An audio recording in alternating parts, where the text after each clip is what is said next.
Okay, saya akan share screen. Kita cuba bincang pasal soalan ni. Okay, kita tengok apa yang kamu dapat jawab dan apa yang kamu macam salah jawab. Okay, ini soalan kita. State two types of statistic. Nyatakan dua jenis statistik. Apakah dua jenis statistik yang kita belajar? Dua jenis statistik yang kita belajar, apa dia? Discrete continuous, descriptive inferential, population and sample, mean and standard deviation. Mana satu? Descriptive inferential. Ya, descriptive and inferential. Ni jawapan kamu. Ni jawapan kamu. Okay.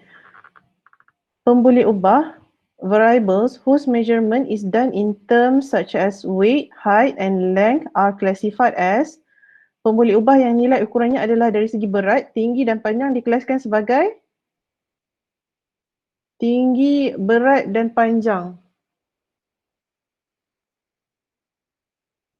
Apa dia? Jawapannya adalah continuous. Boleh kalau tak kalau terputus bagi tahu kat saya. Continuous.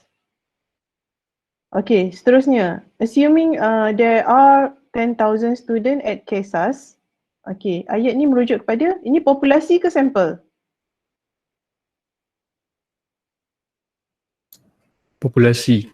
Populasi. Kenapa dia populasi? Sebab dia seluruh kampus KESAS tu. Ya, betul. Jadi dia merangkumi keseluruhan kampus KESAS. Okay. Descriptive statistic is useful for, statistik deskriptif digunakan untuk, ini yang susah sikit. Dia digunakan untuk apa? Dua kualitatif variable. Deskriptif. Kualitatif ke kuantitatif? Kuanti. Kuanti, bukan kuali. Kualitatif ni pakai apa? Kalau kuanti pakai deskriptif, kualitatif pakai? Nombor. Inferential. Kan kita ada dua jenis. Deskriptif dengan inferential. Deskriptif adalah untuk kuantitatif, inferential adalah untuk kualitatif. Boleh Okay. Sekarang kita pergi soalan ni. Jumlah permainan yang dimain dalam perlawanan badminton direkodkan seperti dalam jadual 1. Okay, jadi dia kata cari nilai M dan N. Berapa nilai M dan N? Okay, 8. Nombor 8 ada berapa kat sini? 6. 6. Jadi, terus dapat jawapan lah. Dah M 6, ada satu je M dia 6. Jadi, ni jawapan dia. Okay. Berdasarkan jadual 1, di mana permainan diwakili oleh simbol L. Permainan L. Ni, games L. Kekerapan diwakili oleh simbol P. Jadi dia suruh cari jumlah P. Jadi jumlah P berapa kat sini? Tadi kita letak M6, N3. Jadi jumlah kesemuanya berapa? 22. 22. Okay, nampak 22.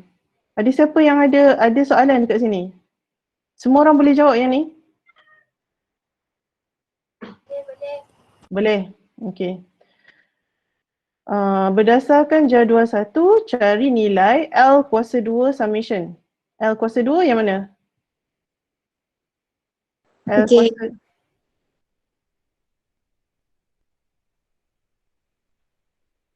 Kejap. L adalah yang ini, games. 7 tambah 8 tambah 9, 10, 11, 12. Jadi tambah tu berapa jadi? 7 kuasa 2 tambah 8 kuasa 2 sampailah 12 kuasa 2. Berapa jadi yang ni? Ingat tak?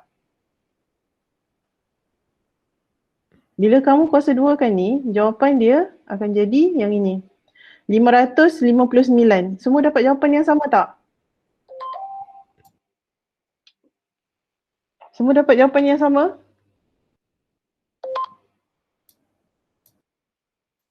Dapat.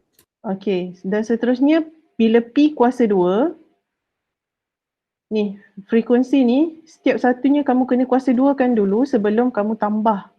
Jadi bila kamu kuasa 2 kan dia dan tambah, dia akan jadi 94.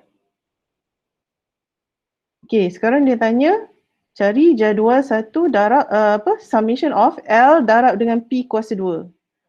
Jadi jumlah dia 822. Okey, yang ini ramai yang tak boleh jawab. Kenapa pula dia tiba-tiba? Sekejap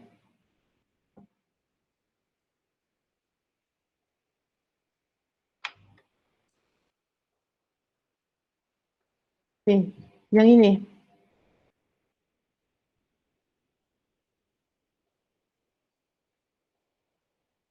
Yang ini boleh jawab tak? Kamu semua boleh jawab tak yang ni?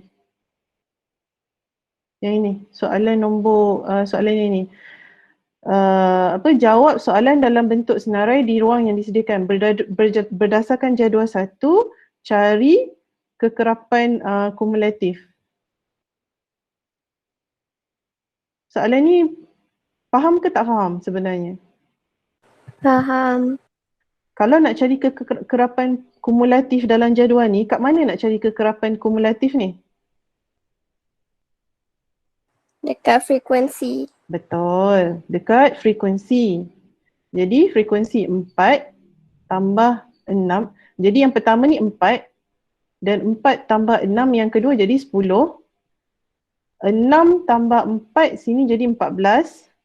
14 tambah 3, 17. 17 tambah 4, 21. Last sekali 22. Jadi senarai kamu kena, dia ada dalam bentuk senarai. Sama ada kamu buat macam ni, 4, 10, 14, 17, 21, 22 ataupun guna simbol yang berbeza. Tapi dia kena ada senarai. Dia bukan satu jawapan sahaja. Sebab markah kamu adalah 6. Jadi bila jawab kena tengok point lah. Boleh nampak kan masa kamu jawab soalan tu berapa markah yang kamu akan dapat? Ha? Boleh. Okey. Boleh ke tak boleh? Saya tak berapa jelas tadi kamu jawab. Boleh nampak tak tadi markah? Boleh nampak tak bila kamu jawab soalan kuis hari tu? Boleh. Boleh. Okey. Sekarang jadual 2 menunjukkan tempoh masa pelajar A untuk 5 hari. Jadi ada hari pertama sampai hari kelima dan jam. Dia suruh cari median. Kat mana median kat sini? Median adalah nilai di tengah-tengah. Jadi mana median dekat dalam dalam 3. jadual? 3. Okey, sekarang dia kata berdasarkan jadual 2 cari min. Min ni purata. Jadi jawapan kamu adalah 3 jam 12 minit untuk min ataupun 3.02 untuk jawapan B. Okey. Jadi ini jawapan untuk kuis. Siapa yang ada masalah dengan kuis ni? Kuis ni okey ke semua? Sesuai tak saya bagi kuis macam ni untuk kamu? Sesuai. Sebab saya risau bila ada daripada kamu yang tak dapat jawab. Markah kamu rendah sangat. Macam markah dia sepatutnya 25. Ada yang dapat macam, ada yang dapat 5. Saya agak terkejut lah macam mana boleh dapat 5. Tak cukup masa ke? Tak cukup. Betul. Tak cukup masa untuk buat benda tu? Dia sempat-sempat je. Dia ngam-ngam je. Jadi dia macam press sikit akhir tu. Sebab macam ni, saya nak train kamu dalam final, mungkin untuk online ni tak ada lah kekangan masa tu sebab mungkin take home final. Tapi bila kamu dalam peperiksaan nanti physically, biasanya dia ada limit masa, itu yang saya risau. Tapi tak apa, nanti untuk next quiz saya akan cuba tambahkan masa. Boleh? Boleh. Okey, minggu lepas, sebelum saya start kelas, saya nak tanya, sebab saya perasan bila saya tengok cara jawapan kamu, ada yang tak faham sebenarnya bila saya tulis dalam bahasa Inggeris, betul ke? Kamu faham ke tak kalau saya tulis soalan dalam bahasa Inggeris dan bahasa Melayu? Faham tak soalan tu sebenarnya?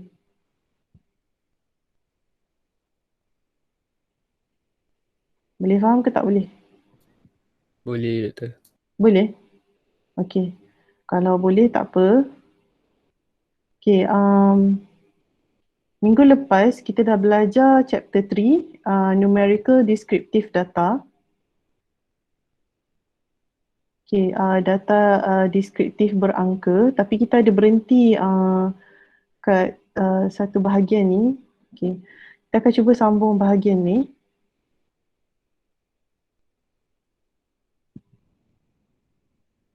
Sekejap Okey, kita sambung cepat sikit. Kalau ada soalan, boleh stop saya dan terus tanya. Okey.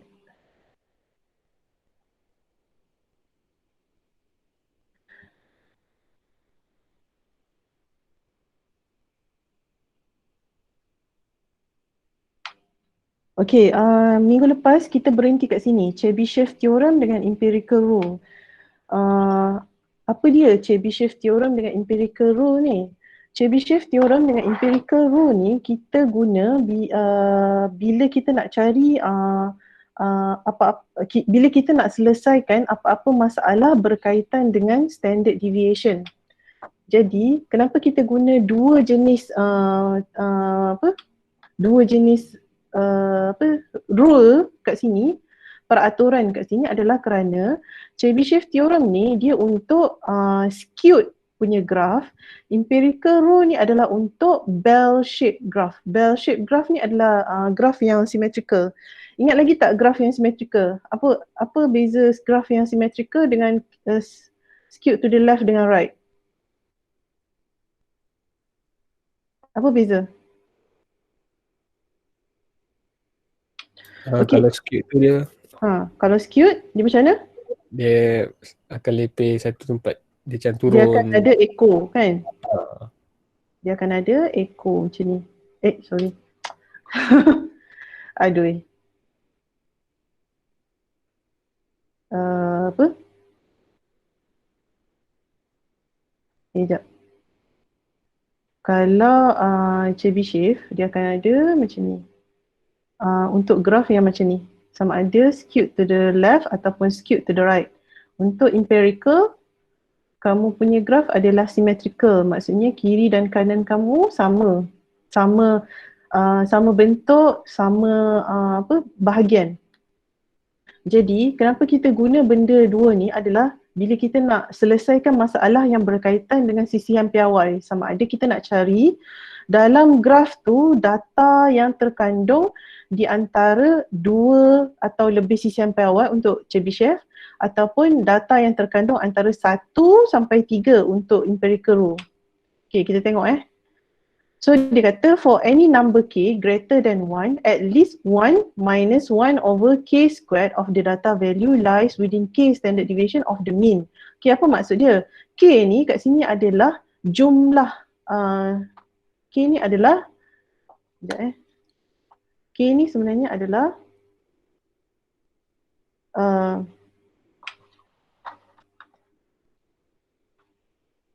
K ni adalah jumlah. Boleh tak kalau saya tak tulis? Jumlah sisihan piawai.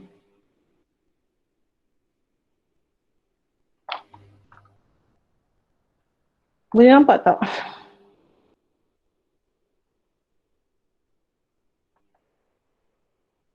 K ni adalah jumlah sisihan piawai. Jadi macam untuk Chebyshev, nilai K ni kena melebihi daripada 1. Jadi nilai K ni tidak boleh sama dengan 1 untuk Chebyshev. Yang skewed to the right dengan skewed to the left, dia tak boleh ada nilai jumlah sisian piawai dia 1. Itu maksud dia kat sini. Jadi kita tengok Okay, sekarang ni bila dalam Chebyshev theorem kita ada mean, nilai di tengah-tengah, dan kita ada sisihan piawai, nilai julat antara julat tambah atau tolak sisihan piawai. Ini adalah jarak Maksudnya bila kamu ada nilai di tengah-tengah mean, so apa margin error? Margin error ni macam saya tengoklah, tambah atau tolak. Maksudnya tak semestinya nilai yang kamu akan dapat tu betul-betul nilai purata. Mesti kamu kena ada tambah dan tolak. Jadi untuk Chebyshev K, jumlah sisian piawai kamu adalah K, dan dia kena lebih daripada 1. Contoh 2. Kalau K sama dengan 2, jadi 75% daripada data kamu terkandung di antara min tolak dengan 2 sisian piawai atau min tambah dengan 2 sisian piawai. Bila kamu lorekkan dalam gambar rajah, dia akan macam ni lah. Jadi min kamu dekat tengah-tengah, tambah 2 sisian piawai, tolak, ni rangka kamu dan kamu lorekkan kat tengah-tengah ni. Okay, benda ni kamu tak akan faham kalau kita tak buat contoh. Jadi kita pergi kat contoh ini kalau 3 sisian piawai dia 89%.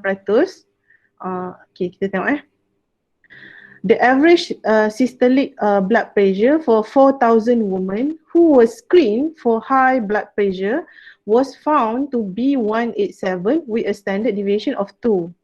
Jadi apa mean dia kat sini? Apa mean kat sini?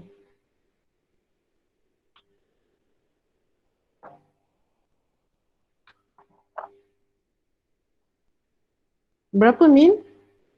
Ada tak ni? Semua orang ada tak ni? Saya tak perasan kalau Ada. Okay, berapa min kat sini?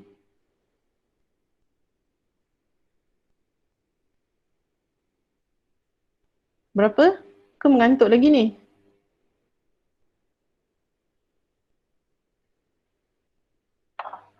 Okay, Zamir, berapa min?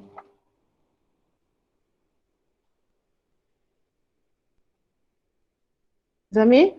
187. Yes, 187. Okay, sekarang berapa standard deviation? 22. 22. Okay, bila kamu dapat 22 ni, bila kamu dapat nilai 22 ni, ini adalah nilai standard deviation yang diberi. Tapi berapa standard deviation, jumlah standard, berapa jumlah sisian piawai yang ada dalam data tu kamu kena cari berdasarkan soalan. Okay, dia kata kat sini, using Chebyshev theorem, find at least what percentage of women in this group have systolic blood pressure between 143 ke 231. Okay, sebelum tu saya nak tanya, ini adalah populasi ataupun sampel? Sampel. Ya, pandai. Kenapa dia sampel? Sebab dia tak cakap dia macam satu tu. Dia semua 4,000 wanita. Jadi kamu kena berhati-hati bila baca soalan, dia tak akan bagi satu penyataan yang khusus untuk kamu tahu yang sama ada dia sampel ataupun populasi. Jadi kamu kena baca soalan tu betul-betul dan faham maksud dia. Okay, sekarang ni, sebab saya malas nak tulis dah, susah sangat nak tulis hari ni. So mu adalah 187, standard deviation adalah 22. Tapi tadi dia ada bagi kan 143 dengan 231. Jadi kamu buat min kamu dekat tengah-tengah 187. Nak cari di antara 143 dengan 231 ni berapa persen data dalam lingkungan 143 dengan 231. Okay, untuk tahu kamu kena min tolak ataupun min kena tolak ataupun tambah min. Okay, sorry, tolak lah, tolak. So 143 tolak dengan min kamu akan dapat negatif lah. Negatif ni sebab dia ke kiri. Kalau ke kanan, nilai tu tolak dengan min, kamu akan dapat positif. Sekarang dia 44. Plus minus 44. Kita akan ambil 44 je lah. Jadi kita tahu tadi standard deviation kita 22. Jadi kita nak tahu berapa jumlah K. Berapa jumlah sisian piawai. Kita bahagikan jarak yang kita kira tadi 44 bahagi dengan sisian piawai yang kita bagi, kita akan dapat nilai K 2. Okay, sekarang 2 ni kita akan masuk dalam formula Chebyshev theorem. Ni formula dia. K kuasa 2 sama dengan 4. 1 tolak 1/4 jadi 3/4 dalam pecahan 0.25. Tak dengan 1 tolak dengan 0.25, kamu akan dapat 0.75 sama dengan 75%. Okay, boleh faham tak yang ni? Boleh Ada soalan? Kalau tak ada soalan, nanti saya yang soal kamu. Ada soalan? Semua boleh?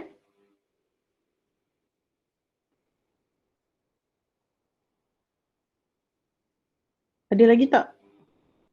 Okey, semua okey. So, kita sambung. Okey, cara nak lukis graf ni, macam gambar tadi, kamu lukis mu tolak 2 sigma adalah 143, 231, 187 dan kamu boleh lorekkan. Ini secara umum je, kamu boleh tengok dalam slide nanti. Okey, sekarang kita pergi kat empirical rule. Empirical rule ni dia berbeza dengan Chebyshev rule, dia tak ada formula. Tapi dia ada pernyataan. Dan empirical rule ni dia ambil kira daripada 1 sampai 3. Tadi Chebyshev dia ambil 2 dan 3. Tapi untuk empirical 1 pun boleh. Jadi kalau kamu ada satu sisihan piawai, 68 daripada data tu, ada 68% daripada data tu terletak dalam lingkungan satu sisihan piawai di antara macam mana nak cakap nanti saya tunjuk gambar lah senang. Lepas tu 95% untuk 2 sisihan piawai, 99.7% untuk 3 sisihan piawai. Jadi macam data kamu macam ni, untuk 1, 68% dia ambil kat sini. 95% besar sikit. 99.7 besar lagi dan nak dekat-dekat dengan hujung. Okay. Kita tengok age distribution of a sample of 5,000 person is bell shape, mean 40, standard deviation 12. Jadi dia suruh cari percentage untuk mereka yang berumur 16 hingga 64. Boleh tak kita buat sama-sama sebelum tengok solution? Boleh? Okay, sekarang ni apa mean kita? 40. Okay, mean kita mean kita adalah 40.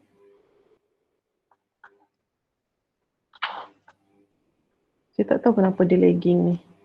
Okay, kita nak cari antara kita nak cari percentage antara 16 dengan 64. 16 dengan 64.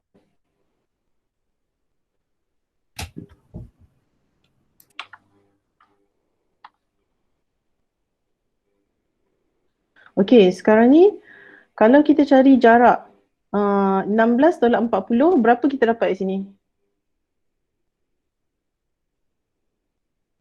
Berapa kita dapat kat sini?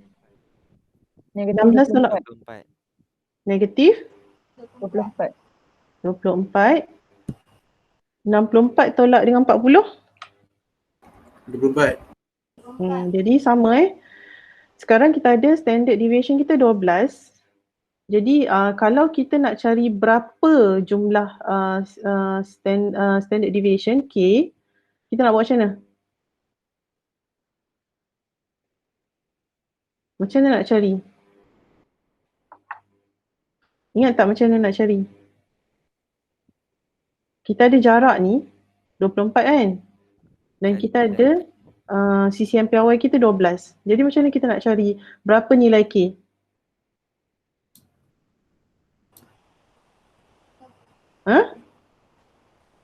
Macam mana? 24 bagi 12. 24 bagi 12. Jadi 24 bagi 12 dapat berapa?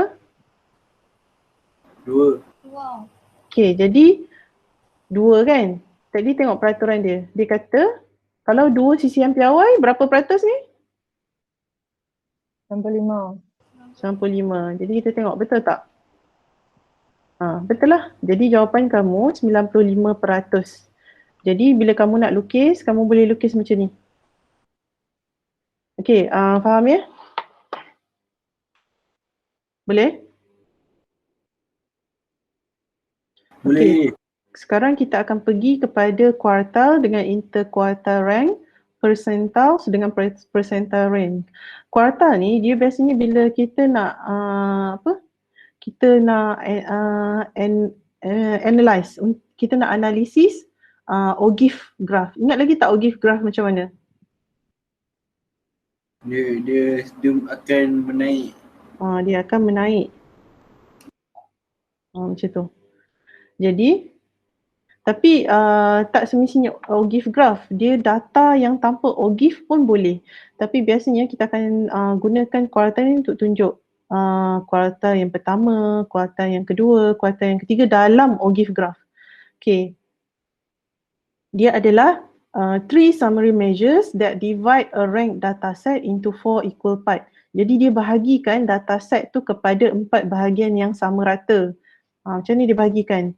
Jadi 25% daripada data tu dipanggil kuartal pertama, 25 yang kedua kuartal kedua, 25 yang ketiga kuartal ketiga, 25 yang keempat sini adalah kuartal yang keempat.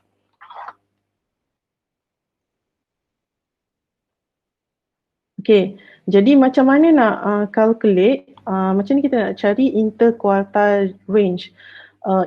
IQR ataupun dalam bahasa Melayu interquartile, julat interquartile. Jadi kita akan tolak kuartal yang ketiga dengan yang pertama. Itu formula dia yang kamu kena ingat, IQR ni. Jadi kalau kita tengok contoh 12 syarikat dia suruh cari nilai 3 kuartal. Where does 2008 profit of Merck and fall in relation to this quarter? Okay. Sekarang dia nak cari 3 kuartal. Macam mana nak cari 3 kuartal tu? Okay. Macam mana nak cari kuartal? Kamu kena susun data ni dalam bentuk susunan yang menaik. Jadi kamu susun data ni 7, 8, 9, 10, 11 sampai 45. Kuartal, mula-mula kamu akan cari median. Median kamu akan jadi kuartal kedua kamu. Jadi kamu akan bahagi dua data ni sebab data ni adalah data yang even. So kuartal kamu adalah 12 dan 13. 12 tambah 13 bahagi dengan 2 kamu akan dapat 12.5. Okay, ini akan jadi kuartal kedua. Jadi bila kamu dah bahagi kepada dua ni, untuk kuartal yang pertama kamu cari median untuk bahagian data yang pertama ni. Jadi sebab dia adalah even data, 9 tambah 10 bahagi dengan 2 kamu akan dapat 9.5.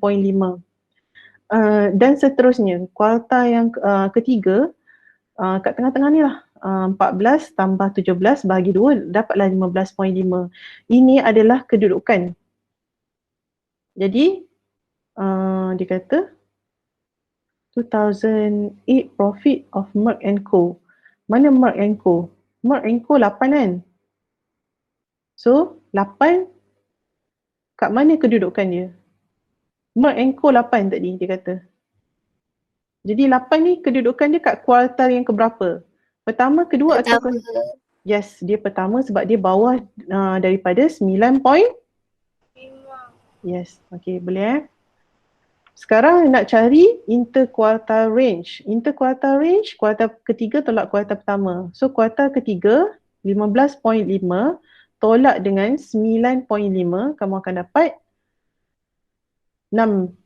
6 kalau letak dalam unit dia jadi 6 bilion sebab soalan kamu dalam billion dollars. Okay, boleh Yang ini contoh yang kedua. Saya anggap kamu boleh buat ni sebagai kerja rumah lah kot, homework. Boleh? Boleh. Boleh. Okey, sekarang kita akan pergi kat persental. Persental ni sebenarnya dia macam 100%. Jadi persental ni pecahan dia adalah 1% bahagian sampailah kepada 100%. Bila nak letak dia dalam ranking, kita akan letak P1 sampailah ke P100 ataupun P99. P100 ni sebab dia dah 100, dia tak tulis lah kat sini. Jadi P99. Jadi approximate value of kth percentile denote by PK.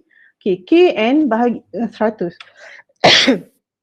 N ni adalah sample size.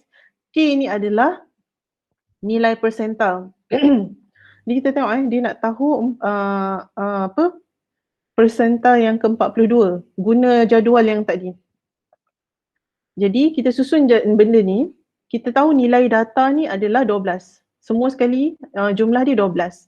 Jadi 42 darab dengan 12 jumlah data bahagi dengan 100, kita akan dapat kedudukan. Ini adalah P kedudukan. 5.04 kita bundarkan dia jadi 5. Jadi mana kedudukan yang kelima kat sini? Kat mana kedudukan yang kelima kat sini? 11. Ya, yang ni. Jadi jadi bila kita nak jawab soalan ni, dia kata nilai pada kedudukan 42 persental adalah $11 billion. Okay.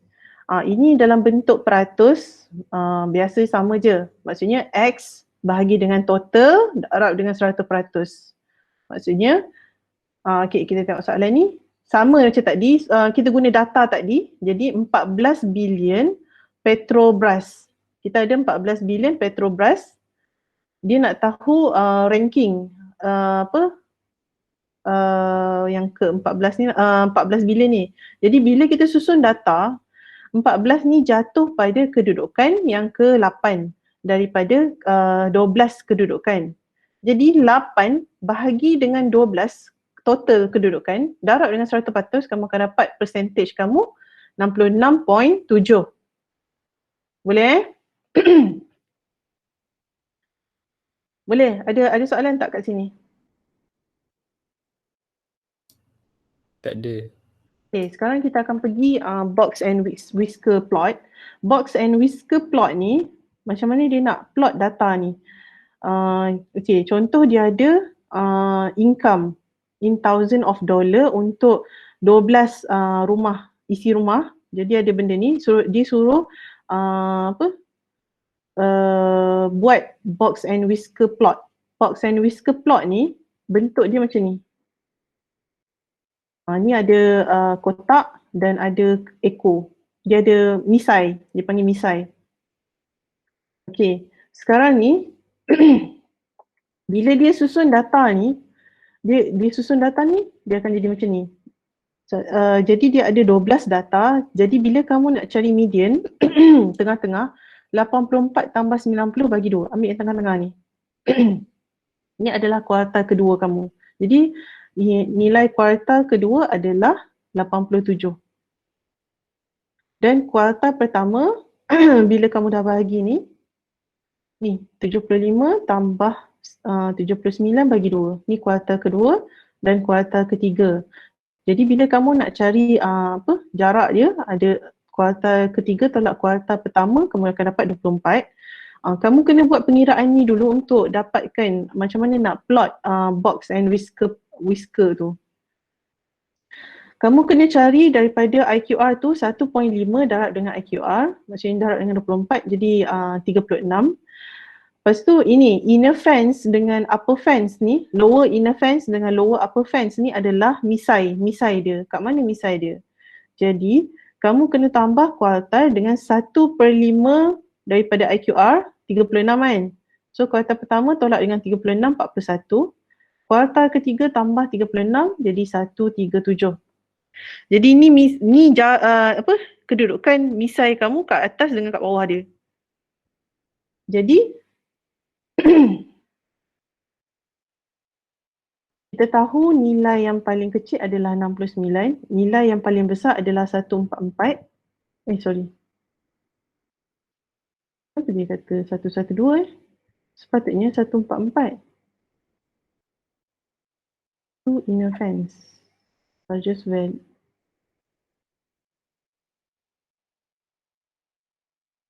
Okay, tak apa.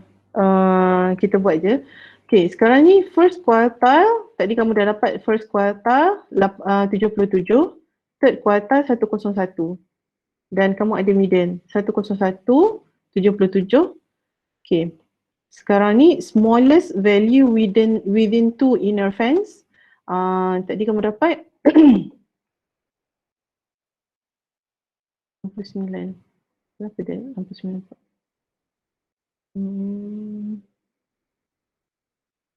Okay, dia letak 69 dekat sini. Largest value within. Oh, okay. Okay, sekarang kamu tahu tak kenapa dia tak ambil 144 ni sebagai nilai yang paling besar? Siapa boleh jawab kat sini? Kenapa dia tak ambil 144 ni sebagai nilai yang paling besar?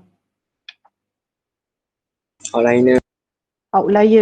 Ini adalah outlier kerana bila kamu tengok betul-betul 144 ni jarak dia dengan 112 adalah sangat besar.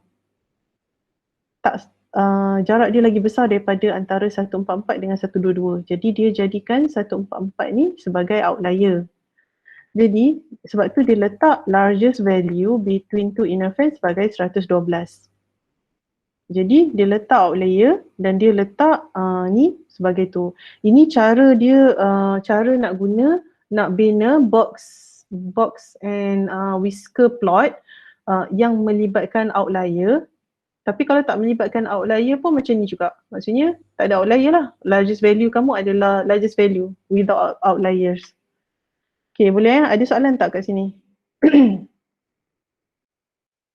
Ada siapa-siapa yang ada soalan? Macam mana nak buat?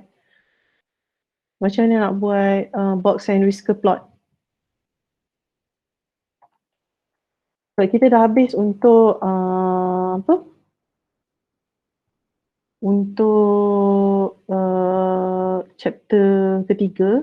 Jadi ada soalan tak? Tak ada. Boleh faham lah.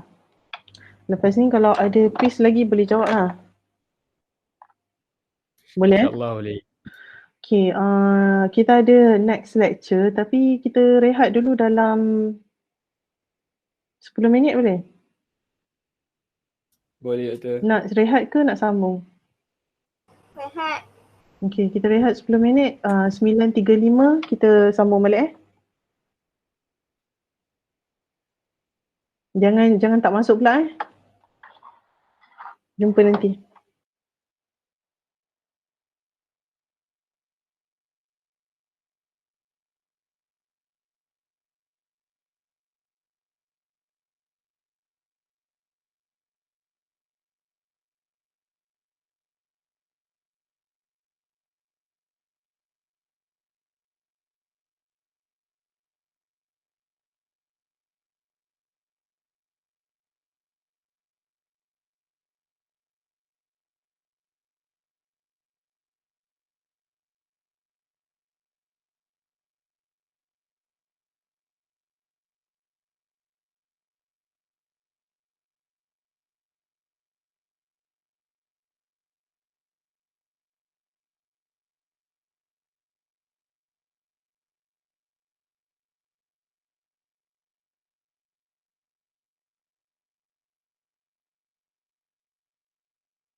Okay, semua dah rehat? Dah minum air, dah rehat, dah pergi toilet dah? Dah tu. Okay, sebelum saya mulakan lecture yang baru, untuk minggu depan saya bagi assignment kumpulan yang pertama boleh? Boleh? Boleh. Okey, jadi untuk minggu depan hari Selasa, saya nak minta kamu cari kumpulan. Dalam kumpulan kamu akan buat pembentangan. Okey, sebab kita akan belajar tajuk kebarangkalian, tapi saya nak kamu buat pembentangan untuk tajuk kebarangkalian yang seterusnya. Nanti saya akan bagi tahu balik. Saya nak kamu cari 5 soalan berkaitan dengan tajuk tu, dan kamu akan bentangkan macam mana kamu selesaikan soalan tu. Boleh? Sekejap, berapa orang yang kita hari tu setuju dalam satu kumpulan 5 orang kan? Okey, jadi 5 soalan cukup lah, seorang satu kan? Boleh? Boleh. Boleh. Okey, nanti saya akan terangkan lagi dalam group message. Tapi aspek hari Selasa tu kamu yang akan bentangkan. Jadi kelas kita tak ada lecture, kita akan dengar cara kamu bentangkan penyelesaian kamu lah. Boleh? Okey, kita akan sambung yang untuk hari ini. Jadi kita akan buat bahagian kebarangkalian. Kita akan belajar tajuk baru, probability ataupun kebarangkalian. So, bahagian pertama kita akan belajar simple and compound events. Events ni dalam bahasa Melayu kita panggil peristiwa. Okey, ada beberapa definisi dalam kebarangkalian yang kamu kena tahu. Ada 3 benda. Pertama, kamu kena tahu eksperimen ataupun uji kaji. Yang kedua adalah outcomes ataupun peristiwa. Yang ketiga adalah sample space ataupun ruang sampel. 3 benda ni kamu kena tahu. Apa beza 3 benda ni? So kita tengok Okey, eksperimen uji kaji adalah bila kamu buat satu siasatan lah. Contohnya untuk shilling ataupun shilling lah. Kamu nak tengok kalau kamu baling dia sekali, adakah peristiwa yang kamu dapat sama ada kepala ataupun ekor. Jadi sampel space kamu, ruang sampel kamu adalah 2. Merangkumi 2 iaitu kepala dan ekor. Jadi kamu akan buat sampel space, ini adalah standard macam mana nak tulis sampel space ataupun ruang sampel, S huruf besar, merangkumi bracket, curly bracket 2 ni, dan apa-apa outcome ataupun apa-apa peristiwa yang ada dalam tu. Okay, contoh ini adalah dadu. Bila kamu baling dadu tu, dia ada kebarangkalian, 6 jenis kebarangkalian. Jadi 1, 2, 3, 4, 5, 6. Jadi kamu akan masukkan dalam ruang sampel tu 1, 2, 3, 4, 5, 6. Okay, uji kaji kamu ni berdasarkan berapa kekerapan kamu. Kalau kekerapan kamu sekali, kamu akan dapat sekali je lah. Tapi kalau macam ni, 2 kali, kekerapan peristiwa dia dah jadi berbeza sebab dia dah ada kembar pasangan dia kat sini. Jadi sample space kamu akan berbeza. Jadi baling duit shilling sekali, sampel dia tak sama dengan baling duit shilling 2 kali. Okay, boleh faham kat sini? Ada soalan tak? Apa beza uji kaji, peristiwa dan ruang sampel? Uji kaji, eksperimen, peristiwa, outcome, ruang sampel, sample space. Ada soalan tak kat sini? Boleh semua? Boleh. Okay. Saya faham kadang-kadang lecture ni sangat bosan, tapi sebenarnya untuk 30 student saya dalam group A, tak kisahlah kamu ni pandai ke tak pandai ke, saya harap saya dah mudahkan cara untuk kamu faham topik-topik dalam statistik ni. Sebab benda ni ilmu, tak kisahlah kamu nak dapat A ke tak A ke, benda ni akan berguna sampai bila-bila. Boleh Okey, Boleh. sekarang contohnya dia nak minta lukis Venn diagram ni adalah ikatan. Nanti saya akan tunjuk macam mana bentuk Venn diagram. Dia terus lukis Venn dan tree diagram. Lukis Venn dan diagram pokok untuk uji kaji baling baling duit shilling sekali. Okey, sekarang kita tengok Tak diingat kita kena bahagi 3 benda. Uji kaji, peristiwa dan ruang sampel.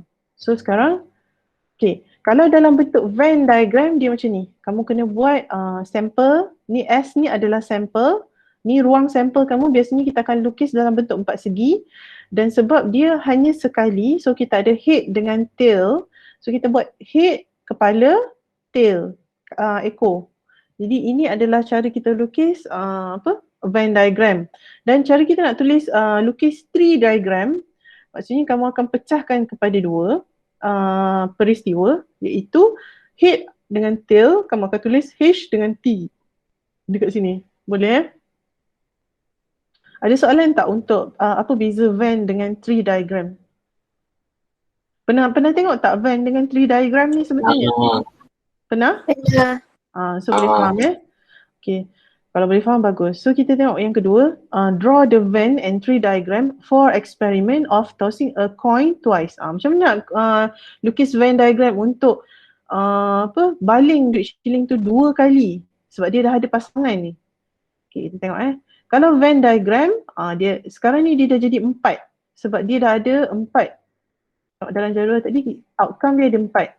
Jadi bila kita lukis Venn diagram untuk twice, dia akan ada 1, 2, 3 dan 4. Dan bila kita lukis dia dalam bentuk tree ataupun pokok, dia akan pecah 2 kali. Ni balingan yang pertama dan ini adalah balingan yang kedua. Dan ini adalah peristiwa yang terakhir. So dia ada 4 pasangan kat sini. Okay, boleh So sekarang dia kata, suppose we randomly select 2 person from the member of a club and observe whether the person selected each time is a man or a woman. Write the outcome for this experiment. Draw the Venn and tree diagram for this experiment. Okay, jom kita buat sebelum kita tengok solution. Okay, macam mana nak buat Venn diagram dia?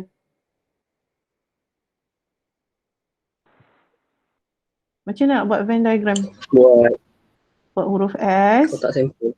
Kotak sampel, betul. So dalam kotak sampel ni ada apa? Ada man ataupun woman. Kita ada man dengan woman. Ini untuk Venn diagram. Sorry lah saya tak cantik sikit bila lukis kat sini. Okay, sekarang untuk tree diagram, dia kata 2 person, kita suppose random 2 person. 2 person maksudnya 2 kali lah kan? So bukan macam ni lah sepatutnya. 2 person bukan macam ni. 2 person sama ada man. Jadi MM, WW, MW, WM. MW.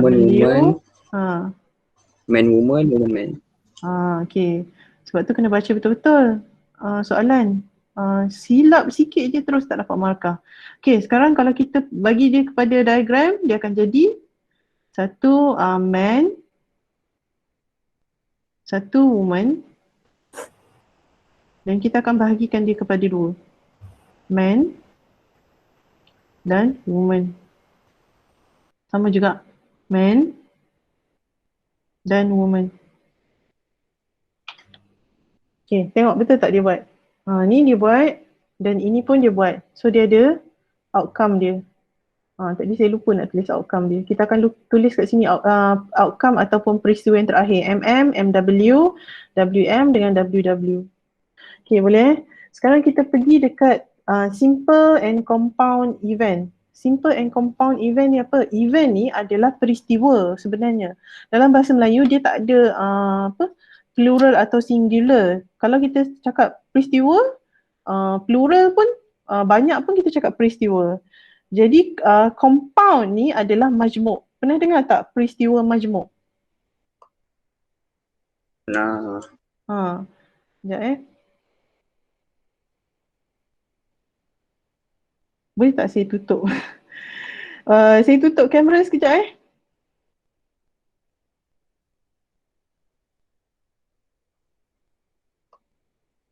Okay, silap pula. Saya ni. Okay, simple and compound event adalah, simple ni adalah peristiwa simple. Peristiwa yang senang lah. Tapi compound ni maksud dia adalah peristiwa yang majmuk. Jadi, okay, kenapa, bila mana kita nak guna benda ni? Okay, untuk simple event, kita akan letak, simple event ni adalah an event that include one and only one of the outcome ataupun the final outcome for an experiment. Dia ada satu je peristiwa. Jadi kita letak dia sebagai EI. Satu je dalam banyak-banyak peristiwa tu, dia ada satu je. Jadi macam mana? Tengok balik contoh 4.3. We consider example 4.3 on selecting two person from the member of a club, observing whether the person selected each time is a man or a woman. Each of the final four outcome, kita ada 4 tadi, for this experiment is a simple event. Faham tak maksud dia? Apa maksud dia kat sini? Each of the final four outcome for this experiment is a simple event. Apa maksud dia? Result tadi tu the event. Maksudnya MM ni adalah satu event, satu simple event. MM ni kalau, sebab dia yang mula dulu. So kalau kita nak tulis dia dalam bentuk E, ini adalah E yang pertama. Jadi MW E yang kedua, WM E yang ketiga, WW E yang keempat. Ni ada tulis kat sini. So boleh faham ya? Simple event ni adalah satu je event. Satu je peristiwa. Untuk compound ataupun peristiwa yang majmuk, dia collection of more than one outcome for an experiment. Dia ada kumpulan peristiwa dalam uji kaji tu. Jadi apa kumpulan peristiwa? Contohnya, kita tengok yang 4.3 tadi. Dia kata, let A be the event that at most one man is selected. So peristiwa A adalah peristiwa mana at least sekurang-kurangnya satu lelaki dipilih. Event A will occur if either no man or one man is selected. Hence the event A is given by, okay, dia kata event A ni adalah sama ada tak ada lelaki ataupun ada satu lelaki. Jadi MW, WM dan WW. Kenapa dia masukkan sekali no man kat sini? Siapa boleh terangkan? Siapa boleh terangkan kat saya kenapa dia masukkan sekali no man? Siapa boleh terangkan? Nak saya panggil nama ke? Arif? Sorry, Alif. Alif ada kan? Ke Arif? Ya, saya. Kenapa dia kata, kenapa dia ambil sekali no man dekat sini? Sebab dia kata let A be the event that at most one man is selected. Jadi dia kata event A will occur if either no man or man is selected. Jadi anggap sekurang-kurangnya satu lelaki dipilih. Jadi peristiwa A akan berlaku jika tiada lelaki ataupun satu lelaki dipilih. Jadi kenapa dia kata tiada lelaki ni pun termasuk dalam data ni?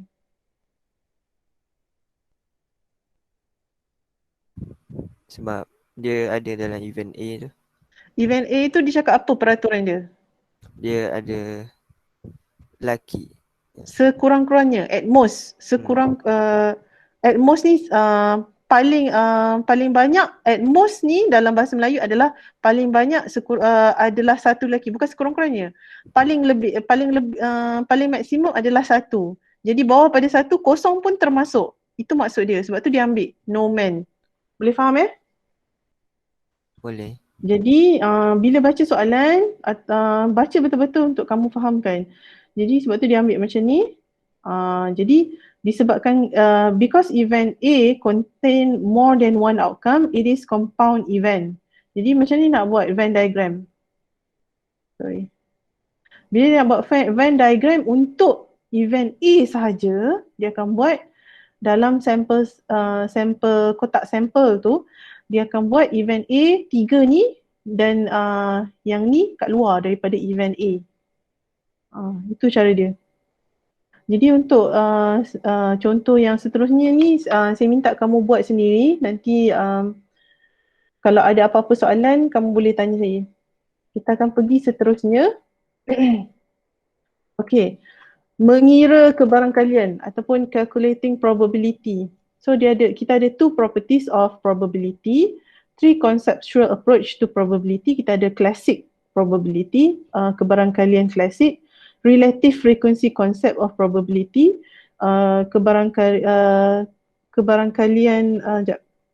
kekerapan relatif kebarangkalian ataupun subjective probability iaitu kebarangkalian subjektif. Okay, ni dia bagi definisi lah probability ni. Numerical measure of the likelihood or that a specific event will occur. So adalah pernyataan dalam bentuk nombor kebarangkalian untuk sesuatu peristiwa tu berlaku. Tu maksud dia kat sini. Okay. Dia first property of probability, ni adalah dia punya syarat lah probability. Dia kena untuk satu simple event, simple probability, dia mesti antara kosong dengan satu, ataupun untuk satu keseluruhan set dia mesti antara kosong dengan satu. Jadi untuk second property of probability, ini adalah syarat kedua probability. Bila kamu tambah jumlah satu peristiwa tu, kamu tambah dia, jumlah kebarangkalian untuk semua peristiwa tu mesti kena sama dengan satu. Syarat ni pernah dengar tak syarat ni sebenarnya? Pernah tak? Benar. Jadi faham dia mesti tak boleh lebih daripada satu, tapi dia tak boleh kurang daripada kosong. Dia antara satu dengan kosong. Jadi classical probability, two or more outcome that have the same probability occurrence are said to be equally likely outcome. Ini adalah definisi je lah. Maksudnya kalau dua ataupun lebih daripada peristiwa tu ada kebarangkalian yang sama, kita akan panggil dia equally likely outcome. Peristiwa equally likely, tak apa, nanti saya bagi nama sebenarnya, tapi dalam bahasa Inggeris dia equally likely outcomes. Okay, macam ni kita nak cari dia punya probability ni adalah kalau untuk satu event je, jadi kita letak satu je lah. Satu daripada total number of outcome for the experiment. Jadi kita bagi satu dengan apa outcome dalam event tu. Tapi kalau untuk A, maksudnya untuk event A, kita pilih event tu, kita kena ambil jumlah peristiwa dalam event A tu bagi dengan keseluruhan jumlah event. Itu maksud formula ni. Okay, kita tengok contoh ya. Find the probability of obtaining a head and the probability of obtaining a tail for one toss of a coin. Maksudnya kita nak cari kebarangkalian sama ada sekali akan dapat kepala, sekali akan dapat ekor untuk sekali balingan. Macam ni kita nak dapat dia. Kalau sekali, sekarang coin kalau kita baling kalau kita baling sekali, dia ada dua peristiwa kan? Betul tak? Betul. Dia ada kepala dengan ekor. Jadi untuk head dia ada satu je. Jadi 1 bahagi dengan 2 dapat 0.5. Untuk tail pun satu saja, 1 bahagi 2 dapat 0.5. Okay, find the probability of obtaining an even number of one roll of a die. So nak tahu macam ni kita nak dapatkan even number. So even number dalam dadu ada berapa? Ada 3, 2, 4, 6. 2, 4, 6. Okey, sekarang keseluruhan peristiwa berapa? Berapa jumlah keseluruhan peristiwa? 6. Jadi 3 bahagi dengan 6 kamu akan dapat 0.5. Tu maksud dia. Okay, ini adalah contoh yang lain tapi macam saya cakap tadi, saya bagi satu contoh je, yang ni kamu akan buat sendiri. Okay, kita ada 3 conceptual approach to probability. Kita ada 3 conceptual approach. Untuk yang ini adalah, okay, if an experiment is repeated n times, jika uji kaji itu diulang dengan 6n kali, dan peristiwa A selama n and event A is observed f time, then according to relative frequency concept of probability, probability untuk event A ni adalah f bahagi dengan n. Okay, apa f dengan n ni? Kita cuba tengok contoh. 10 of 500 randomly selected car manufactured at a certain auto factory are found to be lemons. Assuming that lemon are manufactured randomly, what are the probability that the next car manufactured at this auto factory is a lemon? Okay, sekarang ni tadi kita kata experiment repeated n times, then event A observe f time. So n dekat sini, dalam soalan ni mana n kita? Mana n kita? 500. 500n. 10. 500n, betul. Jadi F kita? 10. F kita adalah 10. Jadi bila kita nak dapatkan relative frequency next car is lemon, sebenarnya tak logik tapi dia nak cakap okay, untuk peristiwa ni 10 bahagi dengan 500 kamu akan dapat 0.02. Itu maksud dia. Jadi bila kamu buat dia dalam bentuk jadual, okay, let's say ada 2 outcome lah, sama ada lemon ataupun good. So untuk lemon dia dah cakap 10, jadi lebihan dia 490 untuk good. Good ni macam barang tu lah. Good ni barangan, bukannya good tu bagus. Good ni barangan, dia noun kat sini. Okay, bila kita nak cari relative frequency, kita akan bahagi frekuensi tu dengan n. Berapa jumlah dia kat sini? 490 bagi dengan 500, kita dapat 0.98. Dan yang ni kita akan dapat 0.2. Kita akan dapat, bila kita tambah dia, dia akan dapat 1. Okay, law of large numbers. If an experiment is repeated again and again, the probability of an event obtained from the relative frequency approach the actual or theoretical probability. Maksudnya kalau kita ulang uji kaji tu banyak kali, dia punya kebarangkalian untuk peristiwa tu dari segi pengiraan relative frequency akan lagi dekat dengan kebarangkalian teori. Ini sebenarnya adalah peraturan. Nak aplikasikan dia bergantung kepada jenis soalan tu. Okay, ni subjective probability. Ini sebenarnya definisi sahaja. Subjective probability adalah kebarangkalian subjektif is the probability assigned to an event based on subjective judgment, experience, information and belief. Subjektif ni maksudnya dia bukan nombor, dia adalah sama ada pengalaman, maklumat ataupun kepercayaan. Contoh kita buat contoh. If an experiment consists of 3 steps, and if the first step can result in M outcomes, the second step result in N outcomes, and the third in K outcomes. Jadi dia akan buat, okay, M, N dengan K ni bukan nombor, dia adalah macam huruf kan. Jadi bila dia nak cakap total outcome of experiment, kita tak boleh nak darab atau tambah dia. Jadi kita buat macam ni, M dot N dot K. Jadi ini total outcome eksperimen. Misal kata kalau dia nak kata cari kebarangkalian untuk peristiwa N berlaku, jadi kamu akan buat N. So kamu akan buat kat sini N bahagi dengan M dot N dot K. Ini cara kamu nak cari dia. Kalau misal kata dia minta PN.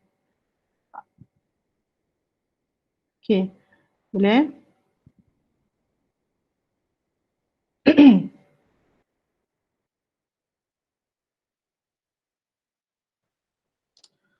Okay, sekarang kita tengok satu contoh.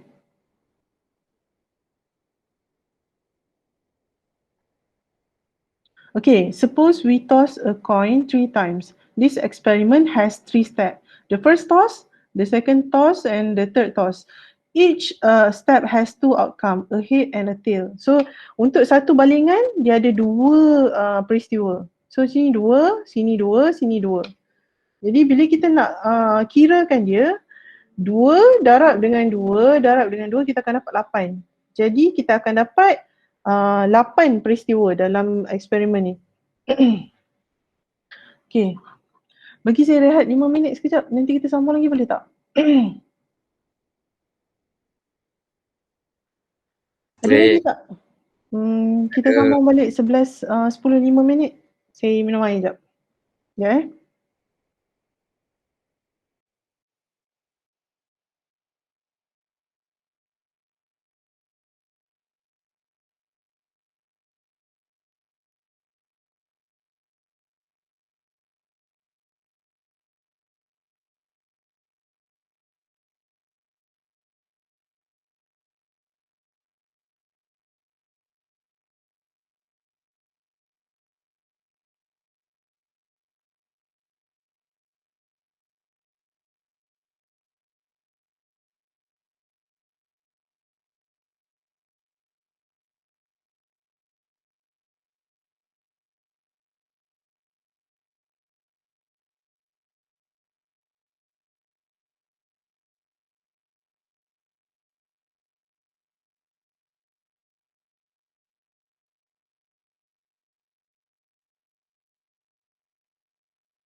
Okey semua, kita sambung balik kelas kita ya.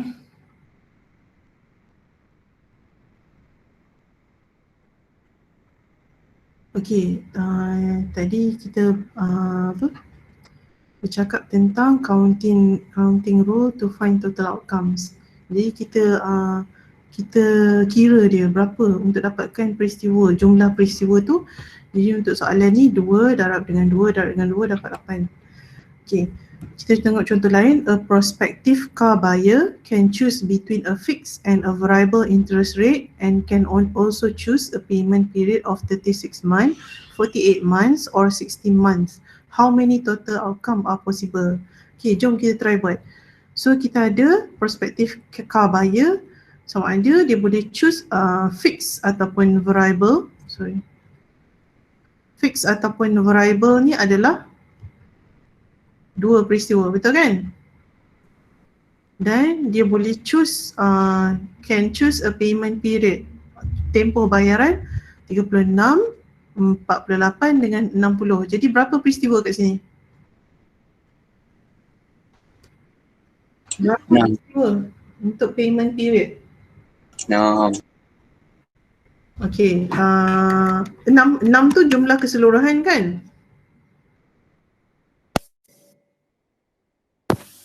Boleh dengar tak ni? Boleh.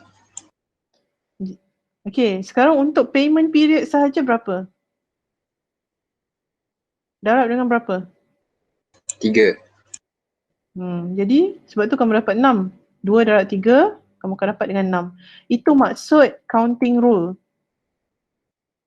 Boleh? Okey, contoh yang seterusnya ni kamu boleh buat sendiri. Sekarang kita akan pergi, Okey, sekarang kita akan pergi marginal and conditional probabilities.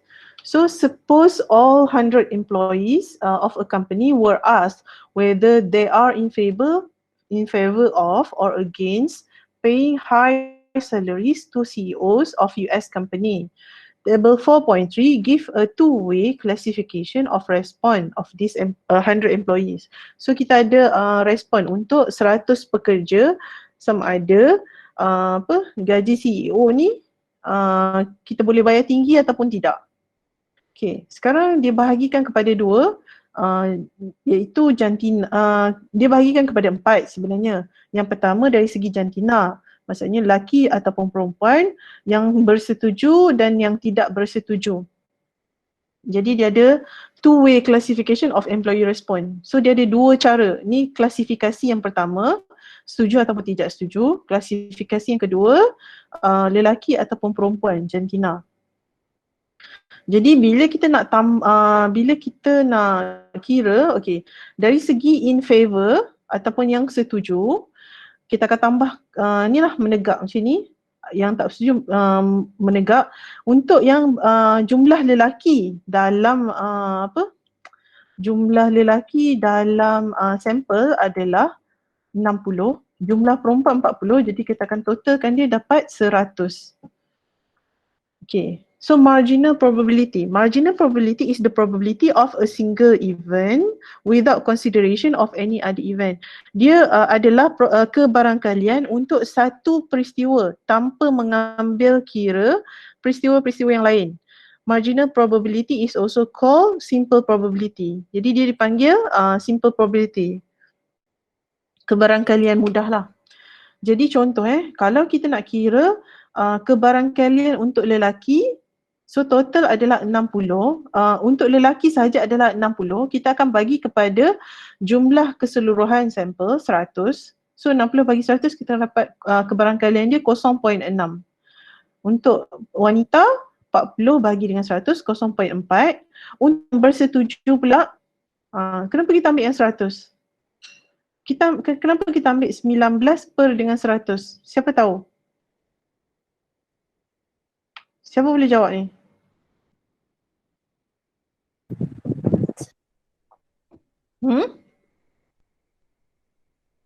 Sebab soalan nak favor.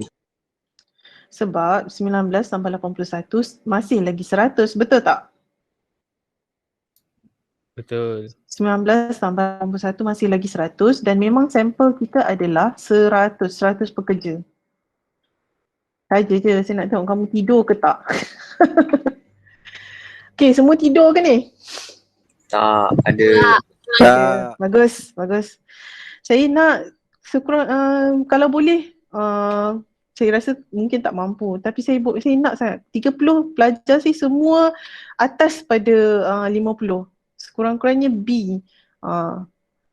Supaya semua memang berjaya. Tapi bukan berjaya sebab keputusan tapi sebab berjaya sebab kamu faham apa yang saya ajar. Okay, sekarang untuk yang against, yang tidak bersetuju, 81 bahagi dengan 100. Jadi 0.81. Okay, ini cara dia tulis. So, contoh kalau untuk in favor ataupun yang bersetuju, dari segi lelaki, dia akan buat kebarangkalian yang bersetuju dan lelaki. So, dia akan tulis dalam bentuk yang macam ni. Okay, untuk conditional probability. Conditional probability is the probability that an event will occur given that another has already occurred. Jadi conditional probability ni ataupun kebarangkalian bersyarat ni adalah bila kebarangkalian sesuatu peristiwa tu berlaku apabila peristiwa yang lagi satu peristiwa ni berlaku apabila peristiwa yang lain tu dah berlaku. Contohnya, kita nak buat kebarangkalian A given that there is B. Maksudnya kebarangkalian A diberi kebarangkalian B telah berlaku. Okay, kita tengok contoh compute the conditional probability P in favor ni bersetuju dalam lelaki, male, untuk 100 data. Okay, jadi kita tengok male, lelaki in favor adalah 15. Total sebab kita ambil male, ini adalah sampel kita, sampel size kita, male. Jadi kita ambil total kita 60, kita bukan ambil 100, kita ambil 60. Jadi 15 bahagi dengan 60 kamu akan dapat 0.25. Jadi beza kalau yang tadi masa mula-mula kita ambil single event tu, kita akan bagi semuanya dengan 100. Tapi kalau ada conditional probability, maksudnya in favor dalam lingkungan male, kamu akan ambil total tu total male ataupun total lelaki. Boleh Boleh. Okay. Sekarang macam mana nak buat Venn diagram? Sebab saya malas nak tulis, so kita tengok je slide ni. Okay, sekarang kita bahagi male dengan female. Tadi ada pecahan dia 60 dengan 40. Dan ada favor, dalam male ni ada favor and against. Sama juga dengan female, favor dan against. Jadi bila kamu pecahkan dia, untuk favor 15, untuk lelaki, yang against 45. Jadi kamu akan tulis macam ni. Ini yang required probability. Jadi ini adalah tree diagram, ini tree diagram, bukan Venn diagram. Okay, ini contoh yang seterusnya, tapi saya minta contoh ni kamu buat sendiri sebab saya dah tunjuk contoh yang atas ni. So cuba buat yang ni nanti. Okay, mutually exclusive event. Mutually exclusive event ni dalam bahasa Melayu kita panggil apa? Siapa tahu?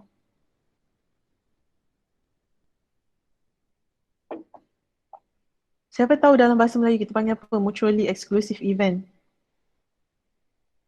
Ada tak yang tahu? Tahu ke tak tahu? Tak tahu. Okay, mutually exclusive event ni adalah peristiwa saling eksklusif. Dalam bahasa Melayu kita panggil peristiwa saling eksklusif. Tu maksud dia mutually exclusive event. So, kita tengok tree diagram. Kenapa ada tree diagram kat sini? Sorry. Okay, kita tengok consider the following events for one roll of a die. Okay, kita ada dadu dan kita ada 3 peristiwa. Peristiwa yang pertama, kita akan dapat 2, 4 dan 6. Peristiwa yang kedua, B, 1, 3, 5 sebab dia odd number. Tapi peristiwa yang ketiga, C, nombor yang kurang daripada 5. Maksudnya 1, 2, 3, 4. Okay, jadi soalan dia, are event A and B mutually exclusive? So kita tengok mutually exclusive ni maksudnya dia tu kumpulan dia sendiri, dia tidak ada berkait antara 2 peristiwa tu. Jadi kalau kita tengok A dan B, are they mutually exclusive? Kalau tengok nombor saja, dia eksklusif tak? Ya. Adakah eksklusif ke tak? Eksklusif ni dia saling berkaitan. Mutually exclusive, bukan. Saling eksklusif lah. Maksudnya dia tidak berkait. Eksklusif ataupun tidak? Tidak, sebab 246 nombor genap. So mutually exclusive, maksudnya tidak mutually exclusive. Sorry, saya yang memeningkan kamu. Mutually exclusive ni maksudnya dia adalah satu kumpulan dia sendiri. Dia tidak berkait dengan peristiwa yang kedua, macam tu. So ini mutually exclusive ataupun tidak? Mutually exclusive. Yes, betul. Kalau A dengan C, adakah dia mutually exclusive? Kita tengok A dengan C, adakah dia mutually exclusive? Tak. Tengok betul-betul. A ada 2, 4 dan 6. C ada 1, 2, 3 dan 4. Dia eksklusif ataupun tidak?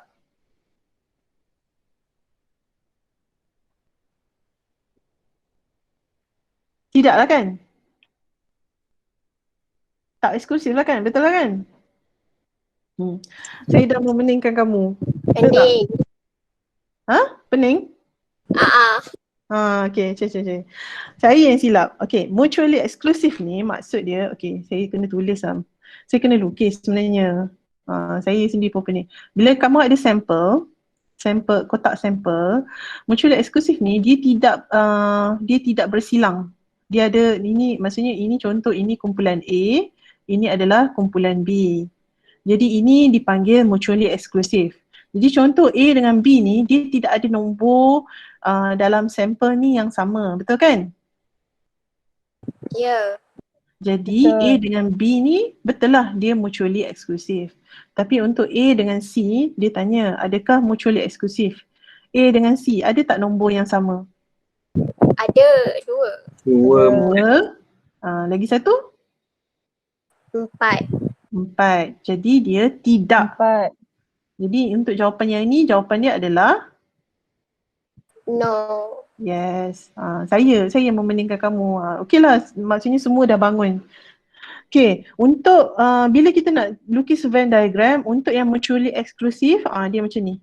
So jawapan kamu adalah yes untuk soalan yang pertama. Untuk soalan yang kedua, okay, dia panggil macam ni. Kalau dalam bahasa Inggeris, mutually non-exclusive event. Ini cara nak jawab lah. Ataupun not. Kalau cara orang kampung sikit kan, nak tulis dalam bahasa Inggeris, not mutually exclusive. Tu je senang. Sebab dia bersilang. Boleh? Boleh semua? Boleh. Okay, sekarang ni ada contoh yang kedua, tapi macam saya cakap tadi, saya minta kamu buat sendiri sebab saya bagi satu contoh je. Okay, sekarang independent versus dependent events. Sekejap saya nak tengok kita nak cover sampai mana. Kita akan cuba cover. Okay, kita akan cuba cover sampai sini sampai tajuk ni. Independent and versus dependent. Okay, two events are said to be independent if the occurrence of one does not affect the probability of occurrence the other. Okay, jadi dia adalah independent apa dalam bahasa Melayu? Berdikari. Tapi takkan nak cakap berdikari kan? Dua peristiwa. Dua peristiwa tidak saling berhubungan apabila kebarangkalian untuk satu peristiwa tu tidak mempengaruhi peristiwa yang lagi satu. Kebarangkalian untuk peristiwa yang lagi satu. Jadi dia independent. Bila kita nak tulis dia adalah P dash A sama dengan P A. Itu maksud dia. Ataupun maksudnya event A ni dalam B ni dia tak ada efek kepada B. Jadi PAB ni sama dengan PA ataupun PBA atau sama dengan PB. Okay.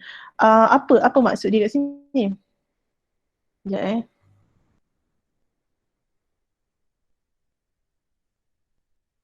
Okay, kita tengok Contoh, refer to the information on 100 employees given in table 4.4. Are event female, in favor, or independent? Okay, tengok tadi table.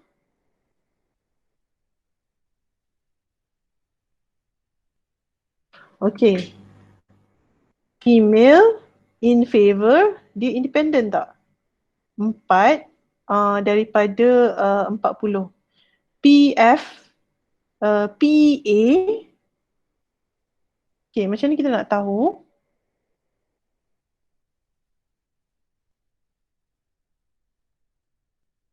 Okay, tengok kita tahu bila nilai PF mesti sama dengan nilai kebarangkalian F adalah sama dengan nilai kebarangkalian F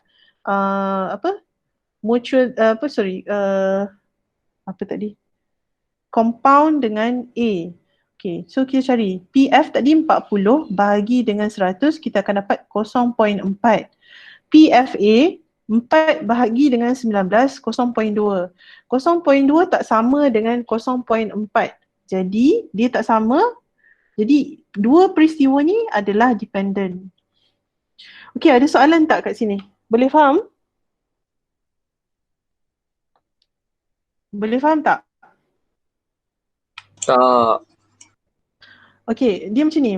Okey, yang paling senangnya kita nak tahu dia independent ataupun tak independent bila okey, misal kata kat sini F dengan A kan.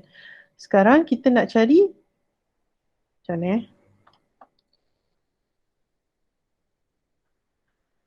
peraturan independent adalah PAB sama dengan PA ataupun PBA sama dengan PB. Okey, contoh female. Macam mana nak tulis ni? Okey, sekarang female, kebarangkalian untuk female, kalau ikut peraturan independent, kalau kita cari nilai kebarangkalian untuk female, dia kena sama dengan kebarangkalian in favor dalam female tu. Dua ni kena sama, dua jenis kebarangkalian ni kena sama. Bila kamu cari nilai dia, dua jenis kebarangkalian ni kena sama. Okey, tadi kita tengok dalam jadual, kita tengok yang female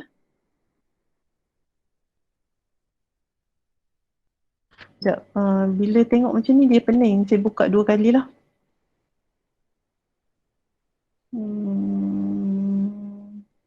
Mana tadi soalan?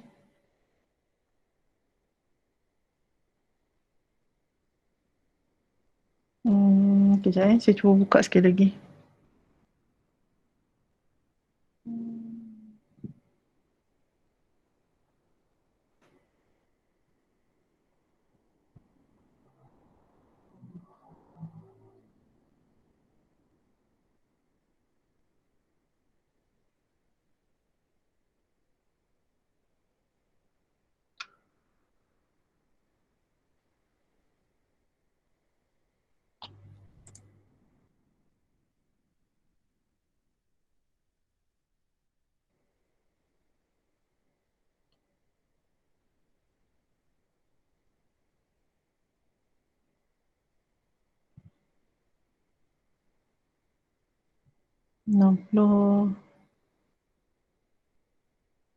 Okay, kita tengok jadual ni. Boleh nampak tak? Nampak tak dua benda yang berbeza ni? Nampak. Okay, sekarang ni. Okay, PF. Probability untuk female. Okay, bila kita nak cari female saja, jadi 4 kena bahagi dengan 40. Kebarangkalian untuk wanita saja 4 bahagi dengan 40. Lepas tu kita nak cari PAF. Okay. Kenapa kita nak cari PAF ni? Sebab kita nak comparekan dia supaya kita nak tahu sama ada dia independent ataupun tidak. Jadi in favor 4. PAF. Okay. In favor 4. Total yang in favor adalah 19. Jadi kamu buat kiraan untuk untuk dua kebarangkalian ni untuk kamu bandingkan. Adakah nilai dia sama? Kalau nilai dia sama, dia adalah dikira independent. Jadi kamu kiralah 40 bahagi dengan 100 untuk PF. PFA 4 bahagi dengan 19 sebab dia sample size untuk yang bersetuju. Bila kamu dapat 0.4, satu lagi kamu dapat 0.2, dua kebarangkalian ni tak sama. Bila dua kebarangkalian ni tak sama, dia tidak memenuhi syarat ni. Syarat untuk independent. tidak memenuhi. Jadi dua peristiwa ni sebenarnya adalah dependent.